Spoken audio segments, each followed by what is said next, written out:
네, 우리가 즐겨 먹는 제로 슈거 음료. 그런데 이 안에 들어가는 인공 감미료, 아스파탐이 발암 가능 물질로 분류될 예정이라는 외신 보도가 나왔습니다. 이거 먹어도 되는 걸까? 정말 괜찮은 건가? 많은 분들이 걱정하고 계신데요. 전문가와 함께 여러 궁금증 함께 짚어보도록 하겠습니다. 중앙대 식품공학부 하상도 교수님, 저희 화상으로 연결돼 있습니다. 교수님 나와 계시죠? 네, 안녕하십니까? 예.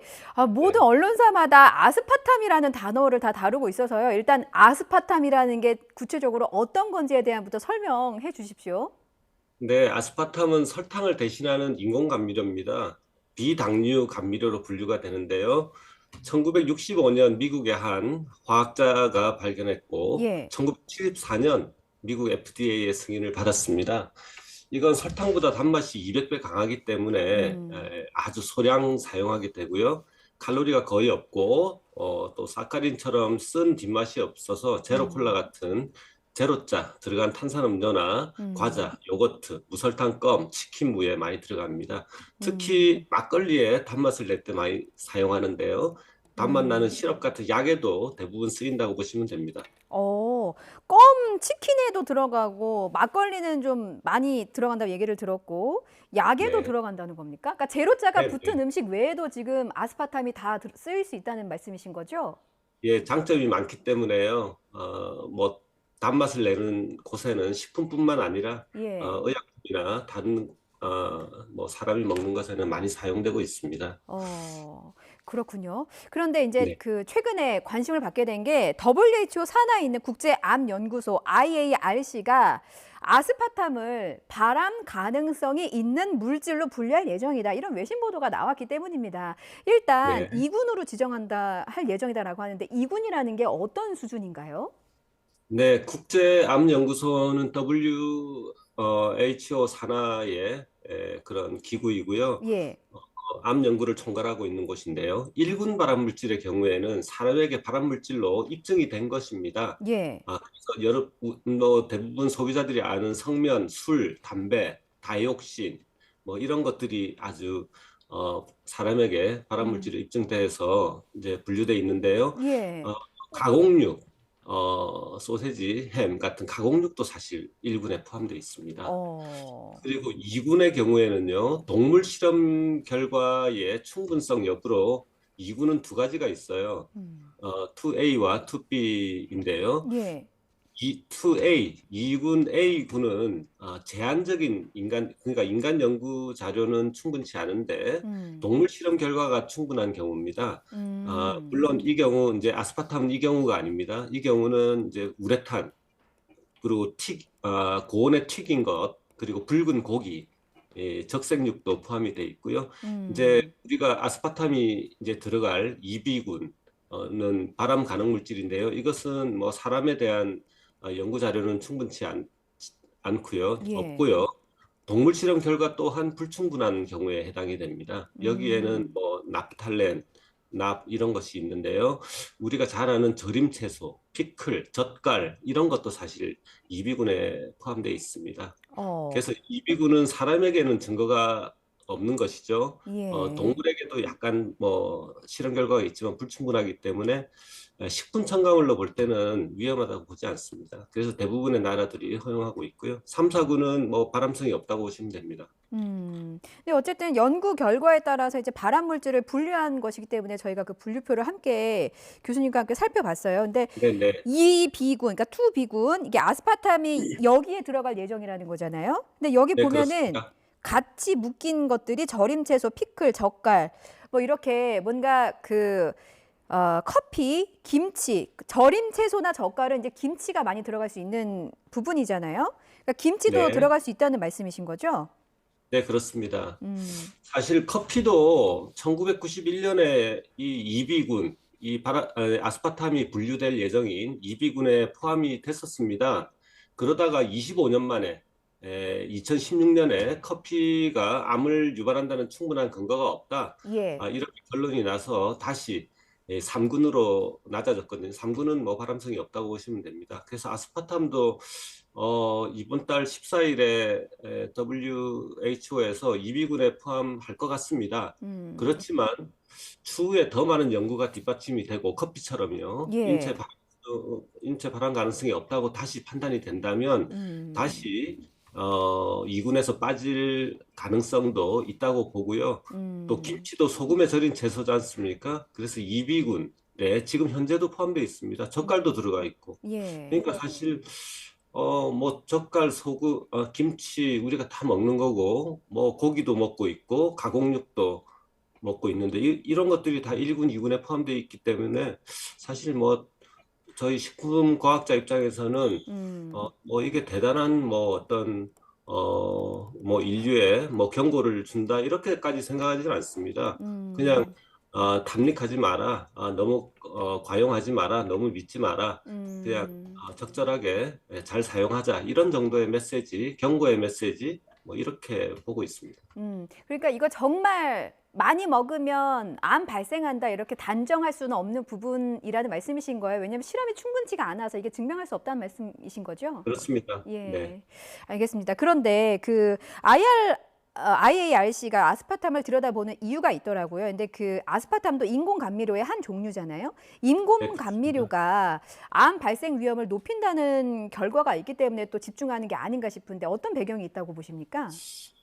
네, 뭐, 이제 동물 실험을 하다 보면, 그렇게 이제 결론이 나올 수도 있고요. 또, 예. 뭐, 저기 인간 대상 코트 연구에서도, 하나의 논문이 나온 적이 있습니다. 뭐, 음, 그래서, 이제 발암 물질 지정한다 이런 이야기가 있는데요. 그렇지만, 단정 아스파탐의 발암성을 이 근거로 해서 단정 예. 짓기는 어렵습니다. 사실 음, 이비군 지정이 이루어진 모든 것들이 예, 섭취하는 사람마다 뭐 예. 면역, 체질, 내적 요인도 다르고 먹는 양과 습관이 다르기 때문에 음, 발암성 단정 짓기는 좀 어렵고요. 그래서 아마 소비자들이 최근에 나온 보도인데요. 프랑스의 소르본 연구진이 성인 뭐 10만 명의 식품 섭취를 분석한 결과 뭐 아스파탐과 아세설판 칼륨 음, 이런 감미료가 암 발생 위험을 좀 높인다고 발표한 것에 주목하는 것 같습니다. 음, 이 연구진도요 단서를 뒀어요. 이 두 그룹 간의 건강 예.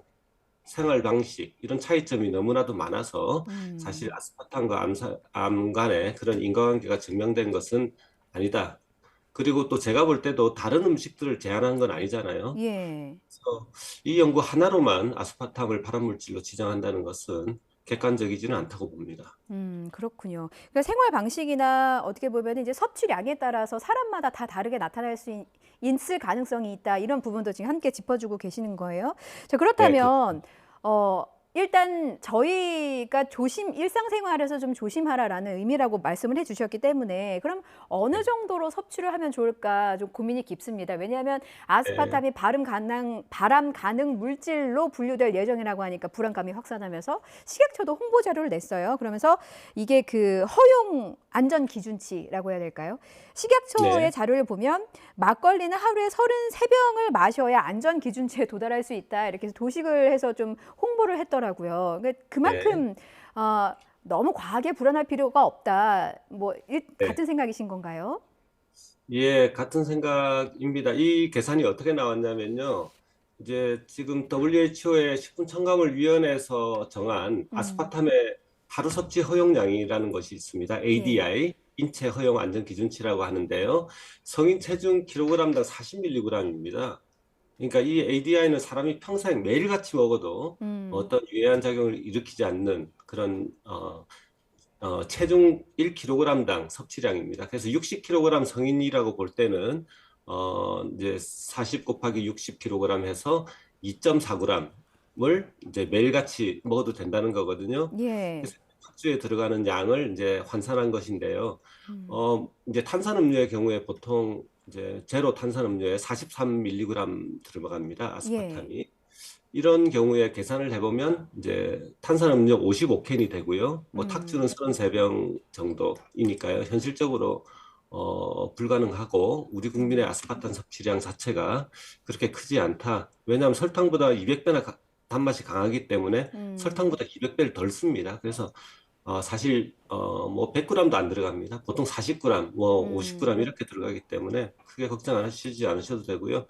저는 뭐 막걸리 술 자체가 1군 발암물질입니다.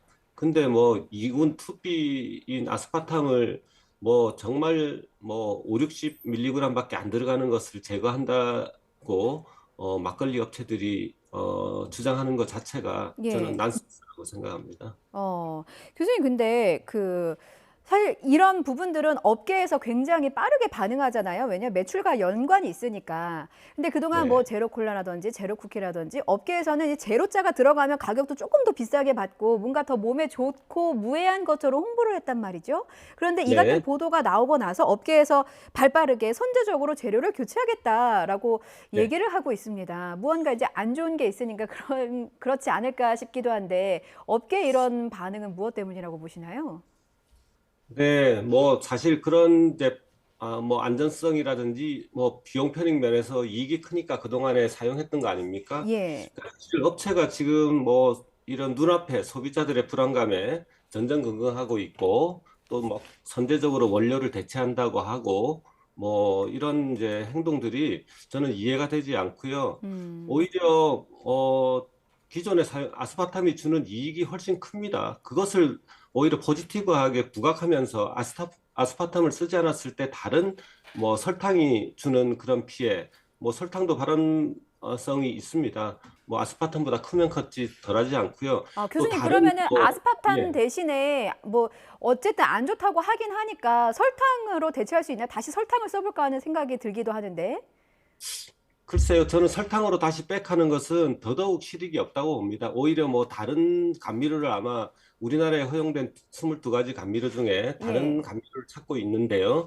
근데 감미료마다 사실 장단점이 있습니다. 어떤 감미료는 뭐 설탕의 600배 단맛을 주기 때문에 정말 극미량 쓸 수도 있지만 또 열에 약한 그런 감미료가 있어요. 그러면 뭐 가열한 제품이나 이런 데 쓰면 또 효과가 음. 없게 되고 또 어떤 감미료는요, 당 알코올 같은 뭐 에리스리톨이라든지 이런 것들은 오히려 설탕보다 단맛이 덜합니다. 뭐 음. 0.7, 0.6 나옵니다. 그러면 설탕보다 더 써야 됩니다. 그러면 비용도 문제가 되고 예. 또 뭐 감미료라는 게 모든 첨가물이 마찬가지지만 이익도 있지만 뭐 음. 이제 인체에 주는 그런 해로움도 있습니다. 양을 많이 쓰면 쓸수록 해로움이 크니까요. 그래서 음. 일장일단이 있는데 저는 아스파탐은 사실 아미노산 2개가 붙은 거거든요. 예. 아스파탐, 아미노산은 우리 몸에 굉장히 유익하고 음. 장점이 더 큽니다. 면역이라든지 뭐 우리 생명을 유지하는 데 도움이 되는데 그래서 급성 독성도 거의 없고요. 굉장히 안전한 음. 물질이거든요. 근데 뭐 IRC가 발암 물질, 뭐 김치, 젓갈 이런 또 뭐 적색류 고기 정도 고기도 우리가 먹으면서 인류가 평균 수명이 더 높아졌습니다. 고기가 음. 주는 그런 뭐 발암성 문제도 있지만 면역이라든지 이런 좋은 음. 점을 더 많이 줬기 때문에 사람에게는 더 예. 큰 이익이 더 크거든요.